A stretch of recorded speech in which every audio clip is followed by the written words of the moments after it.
Hello and welcome to the TRUUMAN Podcast, the podcast designed to create a generation of self-defined men. Today, I'm joined by Nick Isles. Nick, it's an absolute pleasure. How are you doing? I'm doing very well, and it's very nice to be here with you, Lewis, recording this podcast.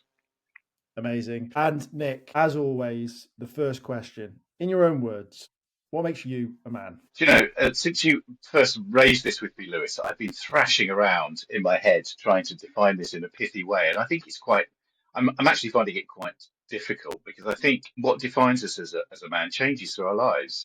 I don't think there is a definition of what it is to be a man. I think I would define myself now as a man as having maybe a bit more wisdom than I did in my youth. I hope I'm kind. I hope I'm thoughtful. I hope I'm useful. And I hope I'm reflective. And that's not necessarily all the things might have said about myself when I was in my 20s. So I think that's how I define myself as a man. And I suppose the other thing to say in terms of what formed me as a man, my thinking, were two things. One, the most important man in my life was my father. And he drove me not to be like him. It's not because I didn't love him or didn't respect him or admire him. I did, but I didn't want to be like him because he came from a different age. And when I was growing up in the 1980s, it shows how old I am, my impetus as a man was to be supportive of my female partner. I wanted to be equal, not better than. And I wanted to reject all the sort of paternalism that, in a sense, I've been brought up with, and getting to the point where I rejected that. And for me, that transition into manhood, rite of passage, was, I suppose, when I went to university. And it was at university that I came across all these amazing women. You know, I had the classic going to an all-male school, having mates, not knowing women, these were strange creatures. And then suddenly I was thrust into an environment where there was all these brilliant women who I admired. And I thought, I want to be as good as them, not better than them, as good as them. So I think that was a very different story for me and my generation to what young men are facing now.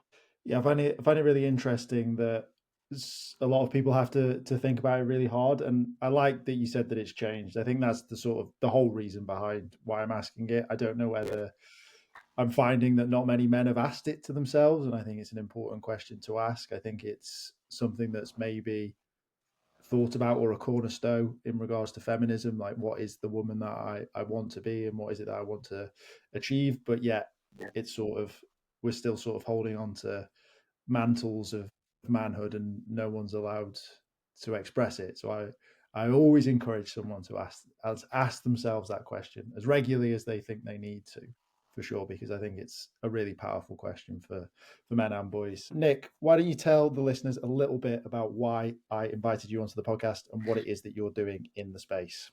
Well, why I think you invited me on the podcast is because I'm the director of a new think tank called the Centre for Policy Research on Men and Boys, which launched last month with Wes Streeting, the Right Honourable Wes Streeting, Secretary of State for Health and Social Care, as a keynote speaker. It is the brother institution for the American Institute of Boys and Men. Our chair is the president of that institution, Richard Reeves, who wrote a very good book called Boys and Men, which I believe made it onto Barack Obama's reading list, no less. And he and I have known each other for a long time, and I reached out to him and said, I think we need something similar in the UK to really be a place where we can fill in some of the research gaps, amplify the findings and data that tells the story about what's happening to men and boys in the UK at this point in time. And most importantly, what should we do about it? You know, if we think men and boys are in trouble, and I agree that everybody does think they're in trouble, but I think there are groups of men and boys who are definitely, distinctly in trouble. And I think we'll probably come onto this in this conversation around definitions of masculinity are in flux at the moment, and there are very good reasons why that's the case. But we thought we needed something that would bridge that gap, act as an amplifier, act as a platform for others, but be evidence and data led. And that's really important. It's also really important to say this is not zero sum. We're not out here going, well, we've got to put the clock back. Our men are suffering because women are doing so well. It's just nonsense, you know. It isn't. The reason why some groups of men are struggling, and most men are struggling with that question you asked me: what is it to be a man? is because we need a new script for men. Women have had a new script. It's been utterly transformational for many, many women, but we need a new one. And part of our job is to help with that process and work with our folks. What do you think the power of data will have within this conversation? Because I personally have been airing this for a few years. I know Mark Brooks, who's a part of this as well, has been sort of having these conversations, and there are a number of men that are saying boys are failing, and usually hit with a bit of backlash. So, what do you think data and actual research will do to this? Well, yeah, I think there are two things to say about that. Well, one is most people understand the world through a form of story. And it's better to build your stories on facts than fiction. So that's the first point. So what does the data tell us about what the story is at the moment? So if we take just a couple of examples, and these are examples that people will know well. For the last 30 years, boys have continued to underperform girls at school, but no one's really put the finger on why that might be the case. There are some good pieces of research that's now starting to come out that shows something about the how, how in a school environment you could get girls and boys to perform equally. But we need to think more about the what. What is it we're asking boys to do through our education system? Because it ain't working for too many of them. And the statistic that really shocked me was the fact that 57%, 57% of boys at GCSE level fail to get a level 5 pass or above. Now, you know, the education lobby, the DFE, Ofsted, and others will say, "Oh, schools are improving. Is this great?" Well, they're not improving for a hell of a lot of boys, and too many of them are then going off not knowing what to do, struggling, so we need to think around that. So that's the important point about data. We've also got the story around what is it that men are doing in work and what's happening to men in work. So for the first time ever, 16 to 24-year-old young women are now out earning 16 to 24-year-old young men. Well, that's great for the women, absolutely fantastic. A lot of campaigning going on, but it's not so great for the men. And there's no point in just switching the gender story, you know, to this gender's now doing really well and that gender's not. Isn't that great? Which you can hear from some quarters. So I think data and evidence is really important to build the right story. And I suppose it's who's telling that story is also important, because if we're not telling that story, if we're not being positive about things, then someone else will. And the other people who will tell the story, they won't tell necessarily a story based on that sort of evidence and information, or they'll use the evidence and information to say something different. And I suppose the final thing I say around evidence and data, if we take the series Adolescence, which created such a bow wave of shock and awe across the world, actually, Yeah. particularly in the UK, I think, and the US. But it was a work of fiction, a very good work of fiction, but it was still fiction. The incel community it was supposed to be unveiling is, on the whole, not a violent community. There has never been a single case of a 13-year-old boy killing a 13-year-old girl in that way. Violence amongst incels tends to be inflicted upon themselves. 30% of the incel community are on the autistic spectrum. The likelihood of suicide and suicidal ideation amongst that group is incredibly high.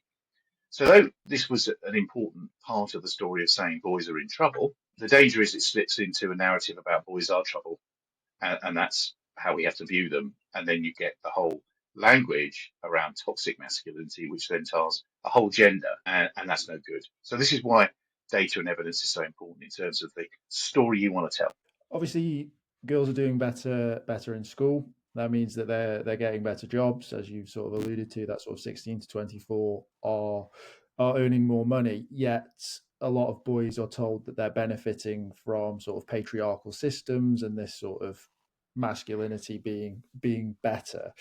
Is that why you're seeing this sort of pushback, shall we say, from boys and men in general around, I guess, feminism, right? There's a sort of a pushback Yeah, on that. They're being told one thing, but reality is essentially something else. yeah. I mean, the reality of a lot of boys and men isn't the story being told to them by other groups. Let's put it that way. That's not what they're feeling, and that leads to a sense of unfairness. And whenever you have a sense of unfairness, it leads to a resentment, and then resentment becomes a grievance. And the targets of those grievances are often not the right targets, if you sort of thing. You know, the reason men and boys in the West aren't doing very well are many and complex. But at heart, it's an economic story about a fundamental change in the nature of work since the end of the 1890s, particularly. It used to be called the knowledge economy, the rise of the knowledge economy. We now call it the digital economy, the AI economy now we're going into. But essentially what that has done, along with the freeing of capital controls, so you've now got footloose capital that will invest anywhere in the world where they can make money.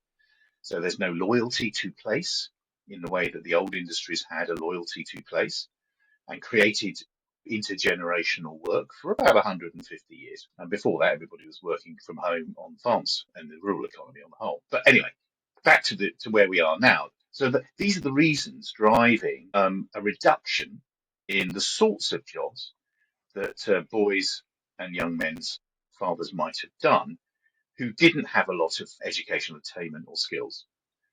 And roughly, you could see the change that now around two-thirds of jobs are requiring higher level skills, whereas a generation ago it's a third.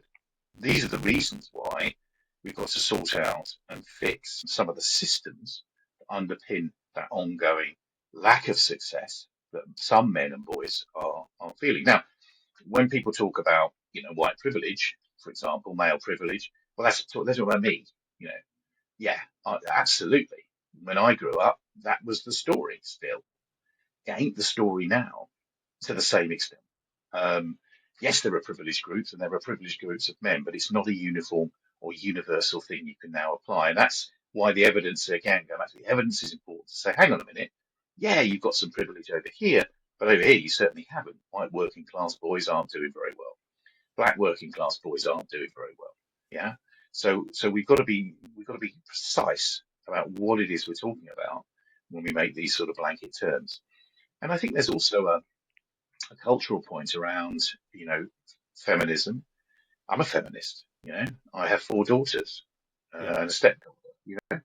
So I'm very pro women and girls, but I want my girls to be happy and to flourish, and they can't if the men they're meeting are failing and or resentful or have a grievance against them as women.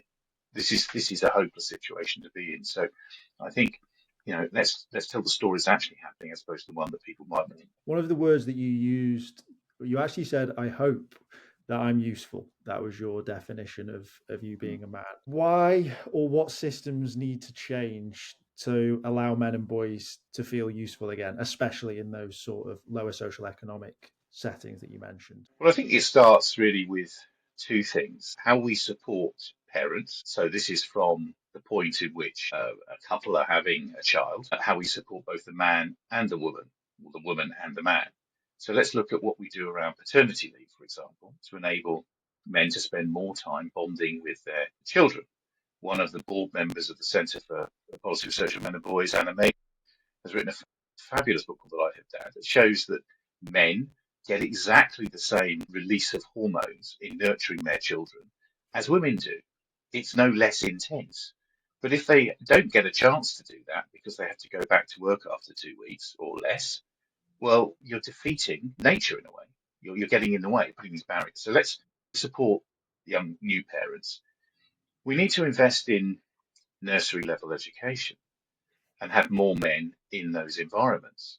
And the problem is there's been such a backlash against some bad men, the Jimmy Saviles, the Me Yeah. Too movement men. These bad men have then made it bad for everybody. So there's a fear factor for men to be getting involved with children. And this is also a problem we have because we need men involved with boys, particularly as mentors, as guides. Yeah. So we need to do that in Finland, for example. All the nursery level staff they've all got master's degrees. They understand child psychology. They're working with their children. They don't go to school, Finnish children, until they're 7. Now, why do they do that? Because they do that because they know in part that boys mature slower than girls. So they want to create a more level playing field between the genders. So start with investing early and getting that nursery stage right. Sure Start was a very good scheme. We need to bring something like that back. I know money's tight, but this is about investing in our human capital. Just as we might invest in a piece of kit or British steel, we need to invest in people, because that the knowledge economy is where it's at in terms of growth productivity. Then the school system needs fundamental change. I mean, like fundamental change. We have a school system based on a 19th century model of education. And if I tell you this, I think listeners might be really surprised. But if you look at the model of 19th century education, that itself was modeled on the sort of education a Roman gentleman might have had in the year 50 AD in Rome.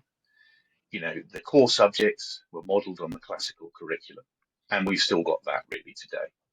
And there's one young guy said to me, why have I got to do French when I've got Google Translate? And I thought, well, yes, I can give you a very long, and involved reason why French is fantastic and you should learn French. You have beautiful culture, people, language. Yeah, Google Translate, you're not that interested in French. So what are you interested in? Oh, okay, you're interested in this. And do we offer that at school? Oh, no, we don't. So that needs looking at. We need to shake up the school system. We need to stop GCSEs. It's a waste of everyone's time. Why are we asking children to matriculate twice? No other country, well, very few do. I mean, sure, test people as they go. Have they learned? Test their knowledge, test whether they retained it. But they spend a whole year, many kids, revising. They're not learning. They're just learning to pass a test. And then there's this massive jump up to A levels. And then when you get to A levels and college education and further education, people want their kids to go to university and do A levels. I know this is changing slightly as apprenticeships become more popular, but for those kids who've already fallen behind, who are already, I mean, they're voting with their feet, they're not going to school since the pandemic. Massive jump in school absences now and poor behaviour because they're switched off and they're bored. This shouldn't be happening. We've got to create a school system and a curriculum that excites boys. And boys need to know the reason why in a way that girls don't seem to. Girls will get on with boys and say, well, why should I learn this? What's the utility in it for me? I want to go and do that, which I like using my hands or whatever. So we've got to really fundamentally address that. And I think it starts probably, and this is to be debated, we want to launch a commission into boys' education, probably early next year, to really ask the question is, if this is a blank sheet of paper, what should we be doing? And then, what happens? And then after school, after education, we've got to keep the door open because we're all going to have to keep topping our skills up because the pace of change is double this century to what it was last century. We have got twice as many general purpose technologies coming down the track as we had in the last 100 years. And in the last 100 years, we have more general purpose technologies than we've had in the history of the human race. So that pace of change means we've got to have access to learning as you need it, whether it's online or in person. And of course, everybody is different in terms of the way they learn and how they learn, and we've got to be adapted to that. And that means creating jobs that people with modest levels of skill, higher levels of skill, modest levels of skill and attainment, ideally gain through more apprenticeships, can do. And I think where I see hope in that is certainly what the government's saying around its missions for growth, but also in the fact we need to build at least 1.5 million homes in construction. And we just had a commitment that we'll be spending 5% GDP on defence by 2035. And the construction and defence sectors, if you like, I can think could do a lot of heavy lifting in creating more jobs in those places where young men are particularly struggling to find work. Yeah, so I go into schools with a non-profit that I founded, and we actually went into one this morning, and it was actually a special educational school as well. And one of the boys in there said, "I can't read and write, but give me a hammer and a nail, and I'll build you a table." So he was already self-aware that that's where he was going, and I see it in other schools as well. They're like geography gets a bad rap. I give geography a bit of a hit, but they're sort of done with geography. They just want to start using their hands and all of those other things. Do you think there is an element of, I guess, social like mobility or antisocial mobility if you look at shifting sort of boys away from education and more towards sort of training them in apprenticeships? Do you sort of remove that chance of sort of climbing into different roles and almost keep them in those sort of roles. Is there an element of that though? Well, I think there could be a danger of that because obviously this is around perception. But as I often say to people, well, the highest earning and performing careers are basically apprenticeships. Yeah, Doctors, lawyers, accountants, nurses. We don't call them apprenticeships, but that's what they are. They have a bit of studying at the front end, and then they're on the wards. They're learning on the job. The key thing around this is to understand and open the minds of people to the fact that there aren't necessarily jobs for life. They're not aren't necessarily careers for life, and that you're going to have to keep your skills topped up, however that might look. But where in our school system are we really addressing how to manage AI? yeah, Where are we, I mean, young people will be engaging with AI all the time. I don't know a tradesman now that's not using AI to do all their invoicing, their emailing, all the things that they're not particularly interested in doing. To be fair, yeah, what they're interested in doing is making money out of their trade, and they're very good at it. They're not good at that, and suddenly AI's come along. So, but where are we dealing with that in terms of the curriculum? I'm sure there's lots of very clever people thinking about it, but at the moment we need it now, not next decade. So I think the that is their danger. But I think what we have to do is, and this again starts in home and school, is culturally open young people's minds to the fact that the world has fundamentally changed. This is what it's like, and you've got to keep learning because yeah. and learning is a great thing to do. There's a lot of conversations around, I guess, sort of both genders really, and sort of teenagers and that sort of age, and adolescents sort of showcase this idea of sort of a mollycoddled generation that's sort of wrapped in cotton wool and not really shown negatives or allowing to fail. Is that something that has been looked at, or is that something that you're considering researching, essentially bringing competition back? Well, I suppose I bundle that up into how we have a campaign for bringing back male role models because yeah, you've got to build resilience and you learn from failure, and if you fail and then give up, well, that's no good. So there is an element, perhaps, of that. I think a greater awareness of your mental health is much more evident in this younger generation than it was before. That's unknown in my generation when I was growing up. What are you talking about? Pull yourself together, Stop, Yeah, stop, stop moaning. It was that sort of thing. Very unhelpful, actually. And in fact, in my own personal experience, when I look back, it would have been good to have had some therapy at particular times in my life, and it didn't really occur to me. So that may make people much more sensitive and aware to stresses. But on the other hand, I think this generation have been the recipients of a unique social experiment, which is called social media. No other generation has had to deal with the pressures that brings. And the research evidence is pretty damn clear on what that does to young people and the stress that brings. So on the one hand, you could say, oh yeah, look, they'll be mollycoddled and all the rest of it. On the other, no generation's had to put up with that mental strain of constantly being bombarded with content that makes them unhappy a lot of the time.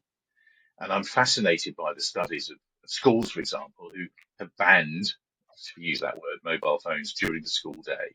And then seeing this flowering of social interaction from students. It hasn't gone away, it's still there.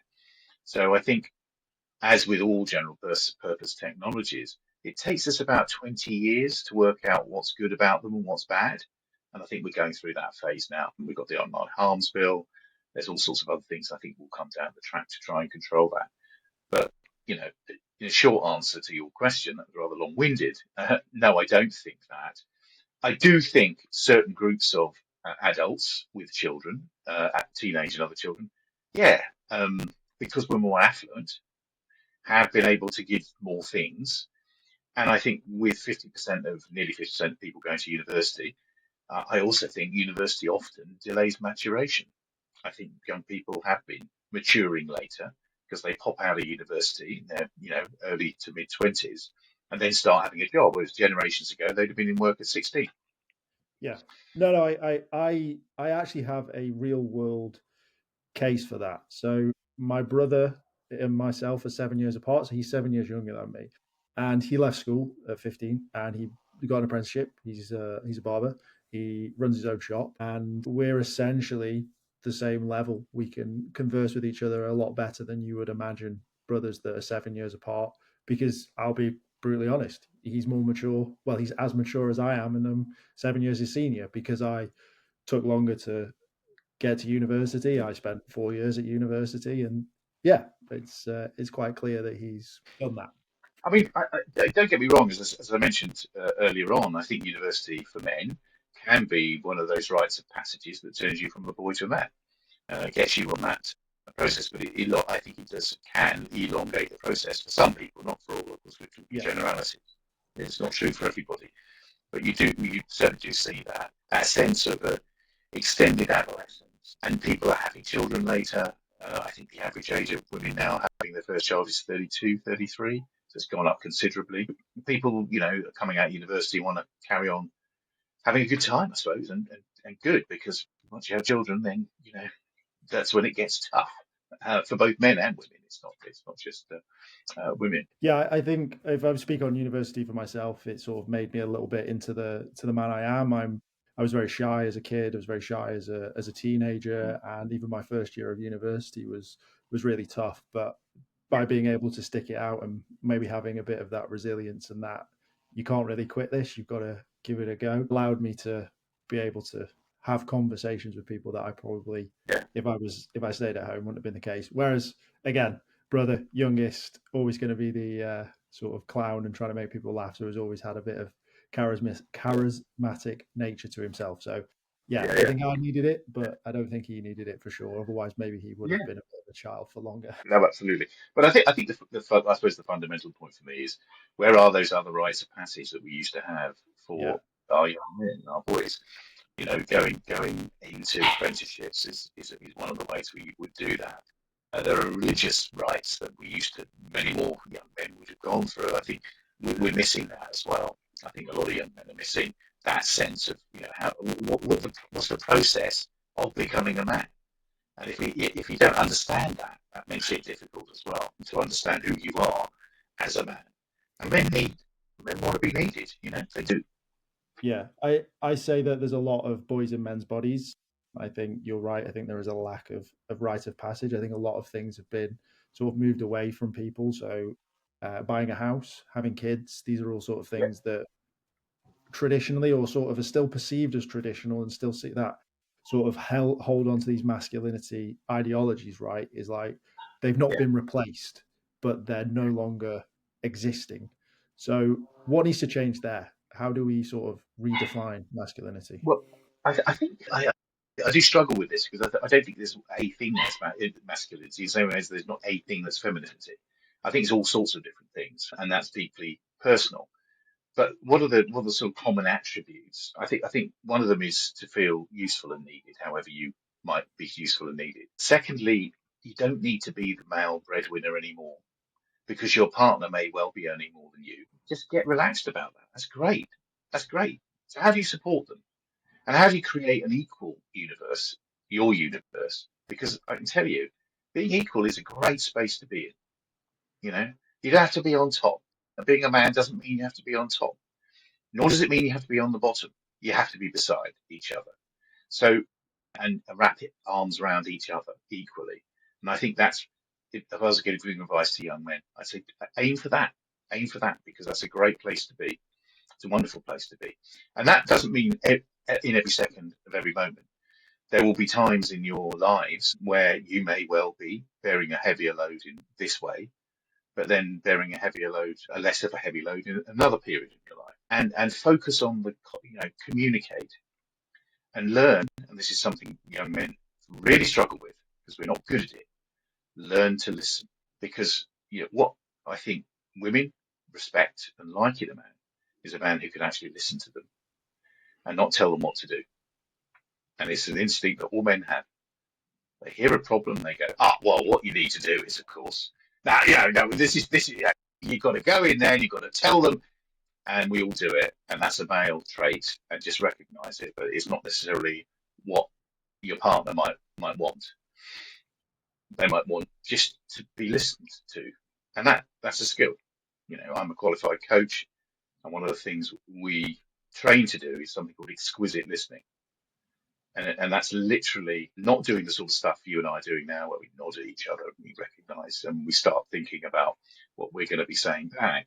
It's literally just listening to the person. So, in terms of masculinity, I think aim for the equal, recognize it's going to be, you know, it's not going to be a smooth line. It's going to be undulating. But if you don't go far off that, I think you'll feel a better man for it and be useful in the ways that you can. And if you're earning 20,000 a year and your partner's earning 50,000 a year, well, great. If it's working for you as a couple, then that's good. But we do know money's important to men. Yeah. It is important. We have to recognize that.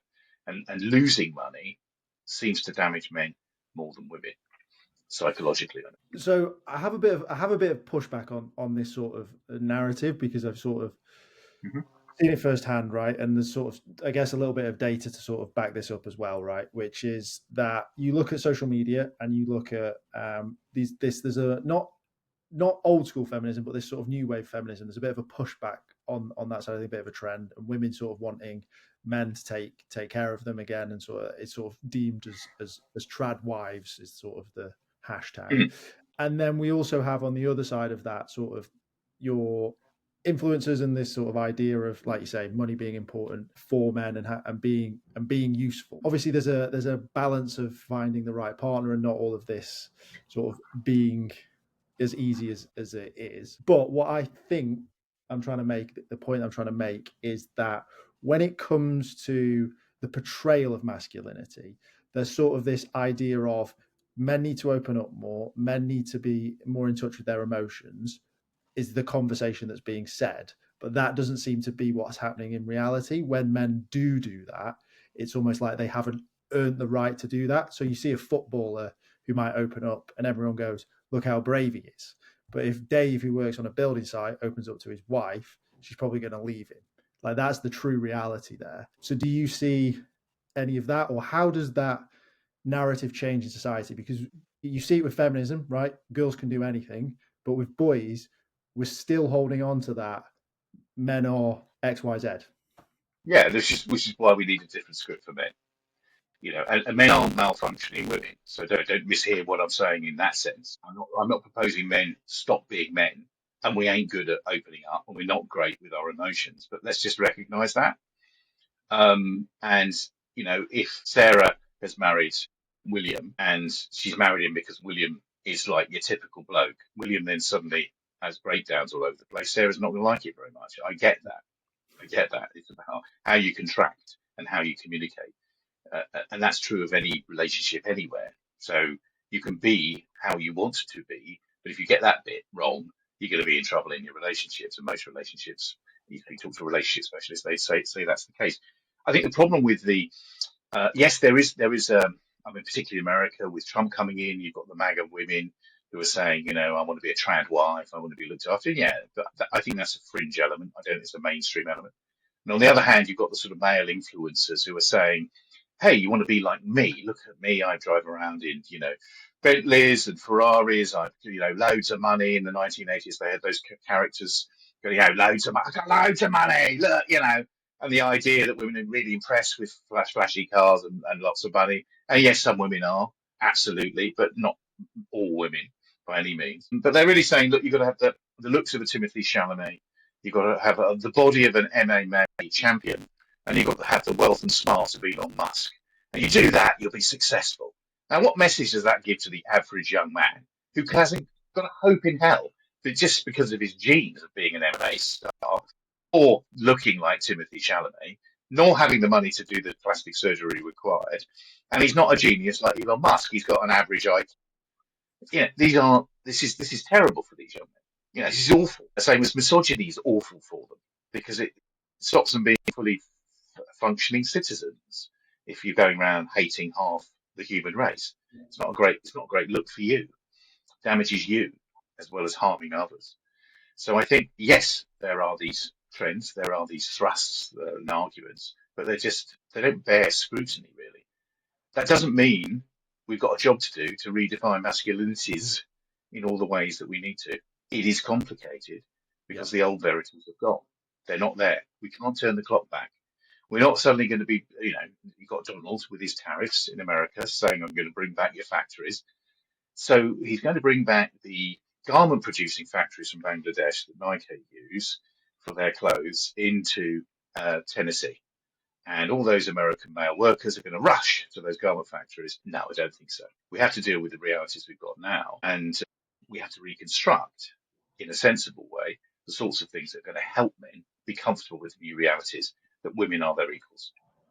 They're not their betters, they're equals. Obviously, with the sort of feminism movement, seen a lot of sort of girls in STEM, girls can do this, girls can do that, Yeah, push, yeah, girls in sport.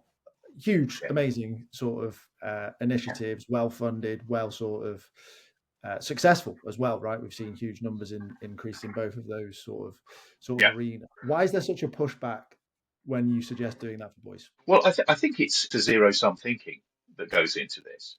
Well, if we take the foot off the accelerator pedal in doing the things that we need to do for girls and women, well, that'd be terrible. But that's what would happen if we do something for boys and men. Well, no, it won't. We can do two things at the same time. We do all the time. And when you have children, you don't sort of go, yeah, I'm going to really love the girl because she's great and she's lovely and she's really cuddly. But the morose little git in the corner, I'm going to ignore him because, he's much more hard work. No, that isn't how parents are. That's not how it works, at least most of the time. You do have moments, of course, as a parent where the git in the corner you want to strangle. And that's on both genders. But yeah, I think it's really it's really, really important that we don't succumb to this zero sum nonsense. And it is nonsense. We have to do the things that are going to help these boys and young men because we don't want them, being led down the sorts of paths they are, being seduced by ideas that are just dangerous and not going to help them. Ultimately, they're going to be let down by them. Whereas we want to have ideas that work with them to help them. And this is work in progress. We've got to work at it. Yeah, I think a society that has good of everything, equal as everything, as you've sort of said it, no one better, is beneficial for everyone, right? Hatred Yeah. is no use in this world. Well, it isn't that, and of course it's a shock because this is the biggest economic liberation in history. What's happened to it? I mean, it's phenomenal, and we should be applauding it and celebrating it. But that's not why men are struggling. Yeah, You know, there are systemic things we need to fix to help men get back to achieving, as well as girls and women, where they. I think one the word that you used and the word that I really like. You use usefulness. I like purpose. I think men have lost it. They need to find it. I think this is a huge job. I think it's a big thing. A lot of things need to change. But what do you think is the first thing that really needs to change in the UK? Well, I would absolutely start with the education system. That's where I would start in terms of system change. And then the second thing is we've got a lot of activity going on around place-based economic development. I want a gender lens on that because in many of those places where we're trying to generate new work, new jobs, new opportunities, higher productivity, the issue is a male issue as much more than a female issue. I know that might be controversial, but I think if you look at the data, that's what you're finding. So we need to be gender sensitive about these things, and we need to make sure that we learn from best practice. So where we've got some great initiatives going on that are really attaching men and boys back into education, back into the labour market, back into work, then let's scale those and make sure that they're available wherever they're needed. So I think they're the two. That's where I would start. Parents, men out there volunteering. Let's get male role models. I think Gareth Southgate's going to be talking a lot about the importance of male role models and having mentors. We need to mount a crusade on this to get more of us men, particularly men of my generation. We owe it to the younger generation of men. We owe them. That's how I see it. I've benefited. I've gone through life.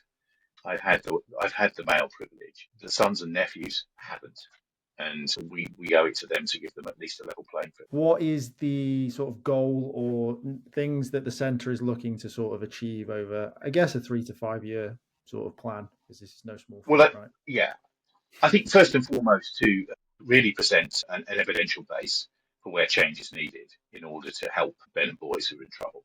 So that's the first thing. Out of that comes better policy. So we want to influence government, local government, businesses and others to do the right thing. And to do that, you've got to make the case and make it convincingly. We want to amplify the voices of others who work in this space. Listen to us coming in, going, all right, everybody, down tools, relax. We're here.